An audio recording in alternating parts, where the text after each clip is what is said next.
Hi, I am Dr. Syed Zahin Alam, Assistant Professor, Dayal Singh College, University of Delhi. I welcome you to this episode of UGC EPG Pathshala.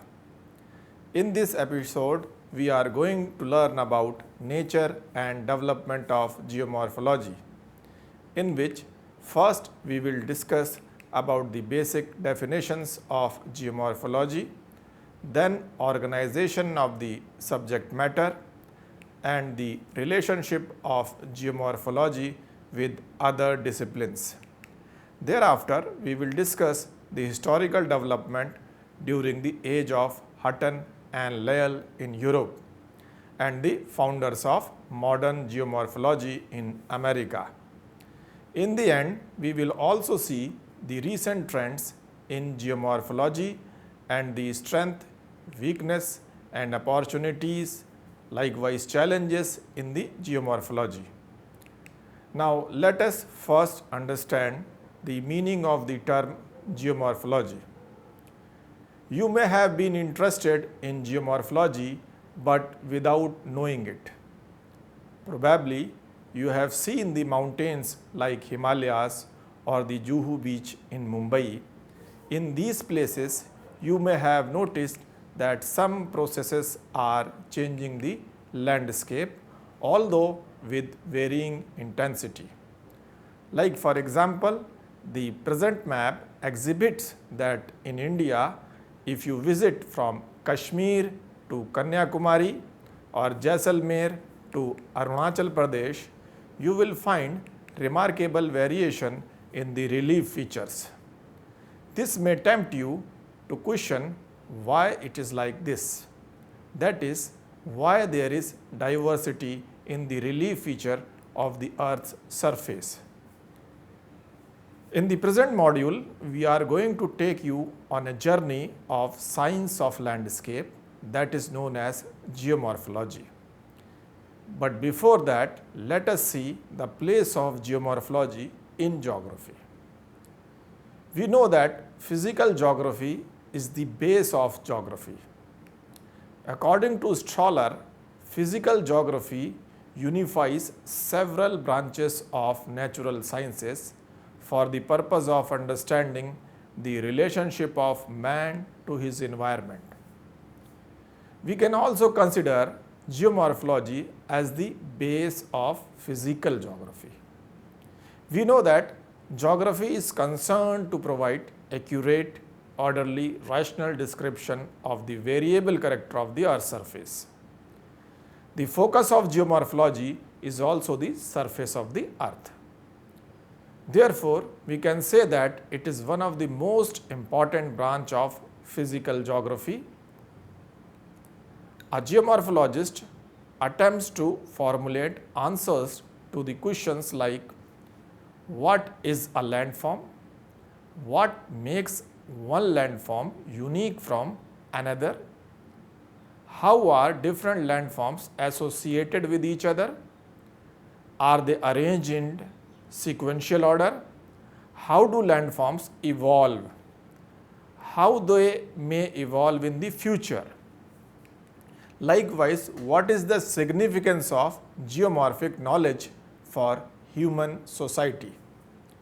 The word geomorphology is derived from the three Greek words, that is ge meaning the earth, morphe means forms and logos meaning discourse. Therefore, geomorphology represents a discourse on the earth forms. The term geomorphology in modern sense was probably used by Keith in the year 1894. In order to understand the meaning of geomorphology, let us ponder over some basic definitions given by well-known geomorphologists of the world. According to Worcester, the geomorphology is the interpretative description of the relief feature of the earth. Here the term relief covers physiography of an area such as differences in altitude, size and shape of the valley, forms and steepness of the different slopes. Therefore, geomorphologists are basically concerned with the relief features of the earth. Likewise, according to Bloom, geomorphology deals with the systematic description and analysis of the landforms or the landscape. It also deals with the processes that changed them. Bloom added an important aspect in the definition of geomorphology, that is, processes responsible for the changing the landscapes. It should be noted that the nature and intensity of different processes may vary from region to region and from time to time. These different erosional agents often produce an orderly sequence of landforms on the surface of the earth. Therefore, the task of the geomorphologist is to scientifically explore and systematically arrange the landforms in these orderly sequence. That is why perhaps Thornberry said, geomorphology is the science of landforms. It also includes the submarine landforms. Let us see why it is considered as the science of landforms. We know that aim of the science is to explain what happens in the world. A famous philosopher of science, Hempel, suggested that scientific explanation typically have the logical structure of an argument, that is a set of premises followed by a conclusion. He further said that if the explanation were spelled out in full detail, the law would enter into the picture. Therefore, in general, we can say that science believes in observation, reasoning like inductive and deductive, empirical testing, empirical measurements, generalizations, systematic study of the phenomena, and the formulation of laws, principles, theories, and model. All these attributes are also present in the geomorphology in one or the other forms. For example, H.F. Reed of Johns Hopkins University conducted a field study following the great 1906 San Francisco earthquake on the basis of field observation. He proposed his elastic rebound theory on the basis of his field observation. For detail about the theory, you can refer model number 12 on earthquakes by Dr. Anshu. Likewise, American geomorphologist W.M. Davis presented a general theory of landform development that is popularly known as cycle of erosion. His cycle of erosion was also based on careful field observations. For detail about the cycle of erosion, you can refer module number 17 on models of slope development by Dr. Khusro Moin. Similarly, there are a few fundamental principles in geomorphology like principle of uniformitarianism proposed by Hutton, which is an important principle of modern geomorphology. Therefore, by nature, geomorphology is concerned with the science of landforms. Now, let us see the organization of the subject matter. In the modern world, the reason for existing of any discipline is its subject matter and its usefulness for the society. The subject matter of geomorphology incorporates structure, process, systematic analysis and evolution of landforms. Let us discuss in detail about the subject matter of geomorphology. The first thing a geomorphologist want to know about the terrain, that is, what is the structure. The term structure denotes an arrangement of interrelated elements in a material, object or system. In geomorphology, it means number one, lithology of rock such as porosity, relative permeability, folding and faulting. Number 2, stratigraphic arrangement of the rock, and the number 3, constitution or composition of the rock. For detail, refer module number 5 on folding and faulting by Dr. Alam, myself, and module number 26 on rocks by Dr. Lubna. The second term, process in geomorphology, is mainly related to the external or exogenic forces. These forces contribute to shape the landforms or a landscape. They are also called destructional processes or denudational processes. A brief list of these endogenic and exogenic processes is shown in this slide. Number 1 is the endogenic processes. It includes diastrophism and volcanism. The second is the exogenic processes, which includes weathering, mass wasting, erosion and deposition. It is important to note that geomorphic processes vary in intensity from one region to another, and of course also with time. These variations are mainly attributed to the differences in climatic variables and climate, vegetation and variation in altitude. According to Bloom, the rate of these forces vary from a few centimeters per 1,000 years for surface weathering of the ancient monuments to 50 meters per second or more for an avalanche. For detail about the various processes in geomorphology, kindly refer module number 4 on earth movements by Dr. Karuna Shri and module number 14 on weathering by Dr. Alam, myself, and also module number 15 on mass wasting by Dr. Niranjani Dwivedi, module number 21 on fluvial processes and landforms by Dr. Moin, coastal processes by Dr. Arun Tripathi, and soil erosion by Dr. Rawat. Now, the third aspect of geomorphology deals with the systematic analysis of landforms. A geomorphologist seeks to classify landforms on the basis of scale of relief features, genesis and evolution of landforms. It should be noted that one of the fundamental principles of geomorphology states that as the different erosional agents act upon the earth surface, there is produced an orderly sequence of landforms. Therefore, we can classify landforms into one of the following categories.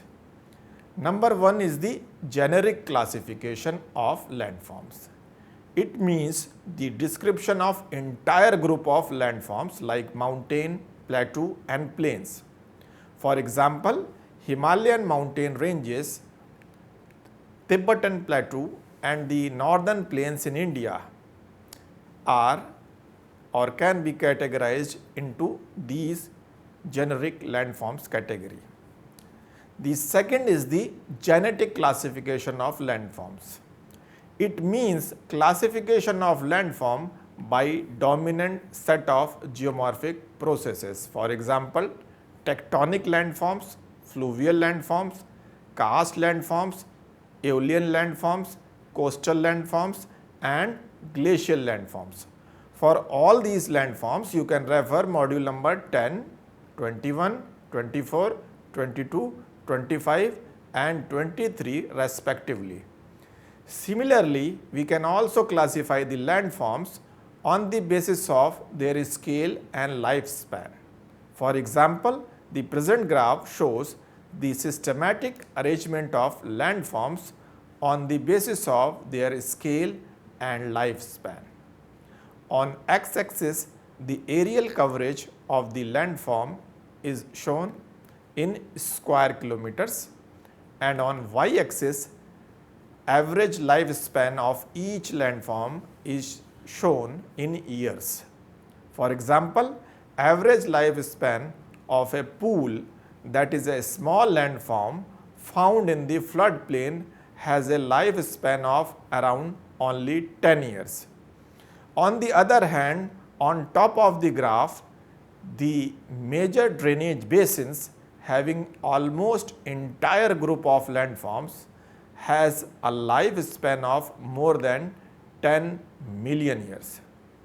The graph also reveals that the aerial coverage of the former is less than 0.2 square kilometer and the aerial coverage of the later is more than 1 million square kilometers. If we take only the scale as the basis for the classification of landforms, we can rearrange landforms into 3 different orders. For example, this Venn diagram shows that relief feature of first order includes continental platforms and ocean basins. The relief features of the second order are superimposed on the first order category of landforms, which includes plains, plateau and mountains. The last order landform, that is the third order landform relief features, they are superimposed on the second order landforms. The third order relief features or landforms includes valleys, canyons and sand dunes. Now let us discuss the relationship of geomorphology with other disciplines or subjects. Contemporary geographers classify geomorphology as a branch of geography under the banner of Earth Science Group. The present figure demonstrates that several other branches of knowledge are directly and indirectly linked with the geomorphology.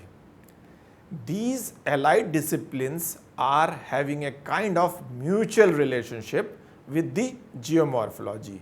For example, according to Spark, the main contribution of geomorphology to geology is in sorting out geographical successions. For example, when deposits are thin and scattered, such conditions signifies Pleistocene period in certain areas. Similarly, geomorphologists must have good working knowledge of geology, since without knowing lithology of rock, geomorphologists cannot fully understand the formation of any landform or character of any landform. One of the fundamental principles of geomorphology also states that geological structure is a dominant control factor in the evolution of landforms. Likewise, meteorology provides information related with the effect of climatic elements on the rate and nature of geomorphic processes. In turn, geomorphology contributes to meteorology by disclosing effect of morphology on climatic variables. For example, the rainfall during the monsoon season in India is largely affected by orographic factor, that means presence of Himalayas and the Western Ghats.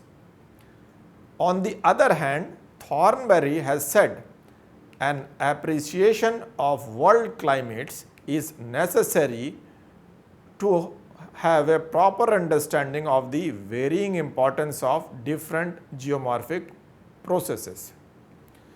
Now let us see the historical development of geomorphology or history of geomorphology in detail. According to Summerfield, the way geomorphologists approach the study of landforms at present time can only be seen in proper context if we appreciate how central concepts of geomorphology have been developed over the time period. The present model shows that we can trace the development of geomorphological ideas into well-marked 4 periods of history. That is, number 1, ancient period and the medieval period. Number 2, modern geomorphology and the age of Hutton and Lyell in Europe. Number 3, founders of modern geomorphology in America. And the last is the recent trends. The early writings related with the landforms can be traced into the times of early Greek, Roman, Arab and Chinese thinkers. For example, father of history Herodotus once said, Egypt is the gift of the river, that is known as Nile River. Therefore, he attributed the formation of Nile River delta to the accumulation of river-borne silt. Similarly, Aristotle, as a pioneer of inductive reasoning, talked about the origin of springs. The Arab civilization during the medieval period also contributed to the development of geomorphology. Abdullah ibn Sina, sometimes known in the West by the Latin name Avicenna, introduced the concept of differential erosion. He used this term to describe the formation of valleys and the altitude of the mountains. According to Thornbury, a work by a group of unknown Arabic scholars known as the Discourses of the Brothers of Purity discussed about the erosion and transportation by streams and embryonic idea of peniplanation. Thereafter, during the Renaissance in Europe, Leonardo da Vinci talked about the formation of valleys by river erosion or by the action of the river. The Frenchman Buffon also discussed about the erosive power of streams till sea level. Now let us move to the modern geomorphology and the age of Hutton and Lyell in Europe. A paper presented by Hutton in the year 1785 before the Royal Society of Edinburgh changed the discourse of the history of earth formation. Hutton proposed that land surface is evolved by slow, unremitting, erosive power of moving water. Hutton is best known for his 2 statements or 2 principles. That is, present is the key to the past, and the number 2, no vestige of beginning, no prospect of an end. Thus, he established the doctrine of uniformitarianism. His idea about the theory of earth or the formation of earth was more popularized by John Playfair and Sir Charles Lyell. Lyell later became the great follower of the uniformitarianism in Europe. His book, Principles of Geology, was based on Hutton's principle of uniformitarianism. The discovery of Pleistocene Ice Age by Louis Agassiz in Europe and the genetic classification of landscape by Arthur Penck also created sufficient knowledge base for the development of physiographic geology in Europe. Later, Alfred Lothar Wagner in the year 1912, a 32-year-old lecturer in meteorology and astronomy in Germany, postulated the continental drift theory. This theory was based on the sound scientific evidences which ultimately gave birth to the plate tectonic theory. Today, plate tectonic theory is of great significance.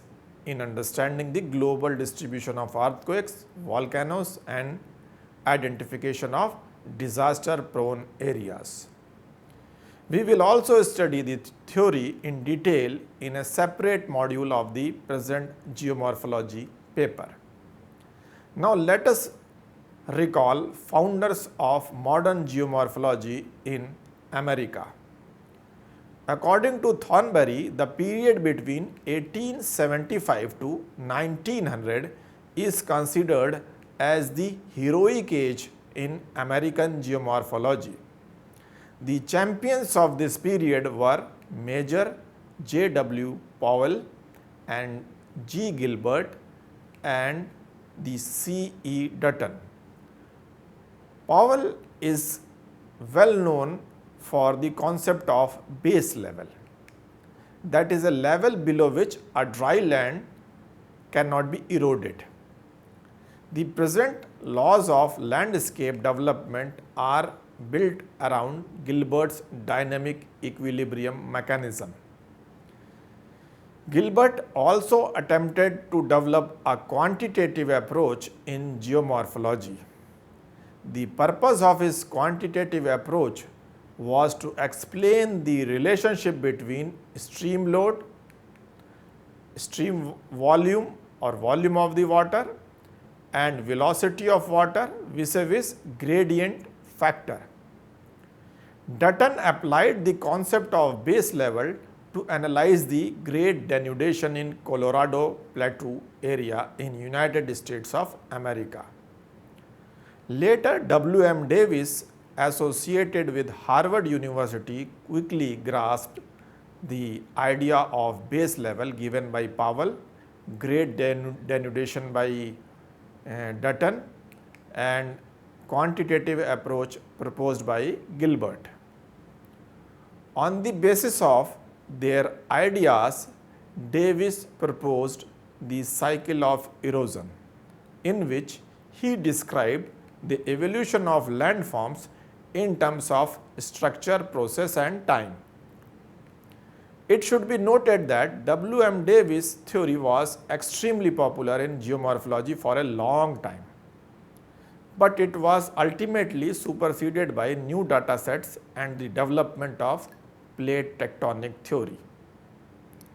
We shall study geomorphic cycle and plate tectonic theory in a separate module of the present paper. Now let us see the recent trends in geomorphology. The present day geomorphology is largely influenced by two important revolutions in the discipline of geography, that is quantitative revolution and the process revolution. The former introduced explicit emphasis on the use of scientific methods and later developed the greater understanding of the processes responsible for the creation of landforms.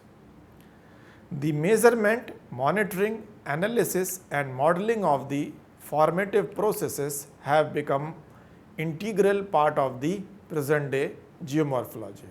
For example, differential GPS, which is known as DGPS, is now commonly used by geomorphologists to identify the precise location of topographical features. This precise measurement is extremely useful to decipher the changes happening in the glacier areas, especially to monitor the climate change. It is equally helpful for identification of hazards related with landslides and slope failures.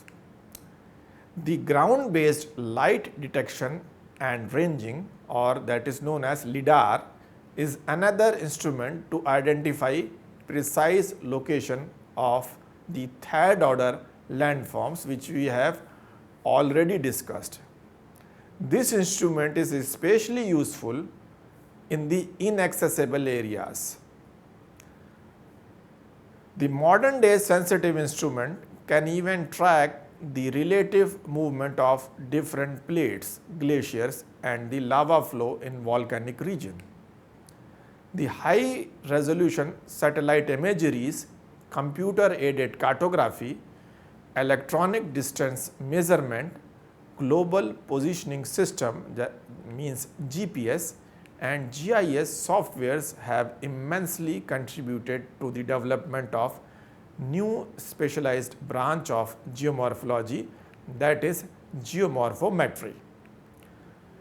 Now, within a fraction of a second, geomorphologists can compute topographical element or topographic elements through digital elevation models or DEM and digital terrain models known as DTM.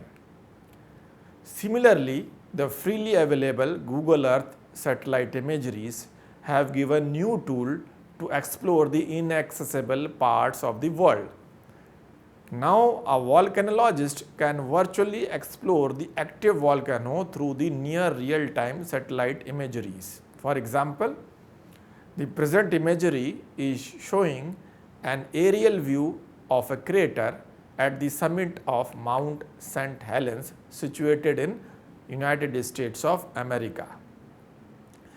This image has been taken by the satellite.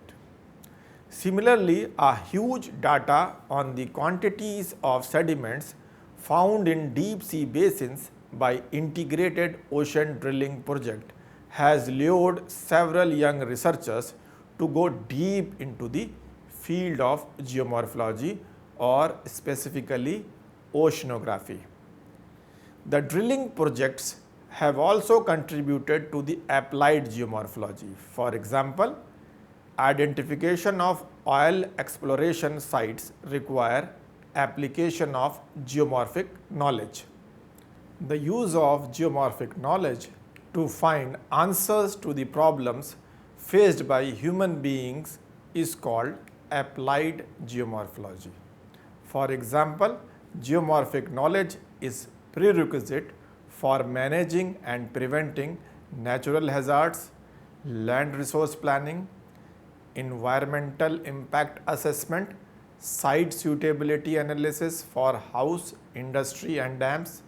For detail, kindly refer the module number 29 by Dr. Khan on applied geomorphology. At present, with the advent of the internet and improved access to many sources, the research literature in geomorphology has increased rapidly. For example, in 2013 alone, the Journal of Geomorphology published 369 research papers, most of a highly technical nature. Let us see the state of geomorphology through SWOT analysis, that is strength, weakness, opportunities and challenges. First, we are taking into consideration strength and opportunities in geomorphology. Geomorphology is enriched with well-developed fundamental concepts.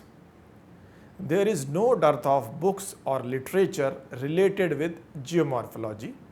Secondly, geomorphology is scientific in nature. For example, techniques like EDM, GPS, GIS, numerical analysis and laboratory analysis of the rocks and sediments makes scientific identity of the discipline. Similarly, several developments in the field of science and technology has opened many specialized branches of geomorphology such as remote sensing geomorphology, experimental geomorphology, extraterrestrial geomorphology related with the other planets, engineering geomorphology and even anthropogenic geomorphology. One can also become an expert in these branches, for example, fluvial geomorphologist, karst geomorphologist, coastal geomorphologist, biogeomorphologist, tropical geomorphologist and mountain geomorphologist. The applied geomorphology also offers many job opportunities in specialized fields. For example, expert in disaster management, EIA expert and environmental specialist. Now let us discuss weakness and challenges in geomorphology. Geomorphology requires a rigorous understanding of the fundamental concepts of the discipline. It is basically heterogeneous science. Therefore, it requires expertise in various fields of sciences. The instruments required for geomorphometric analysis are also very expensive or costly.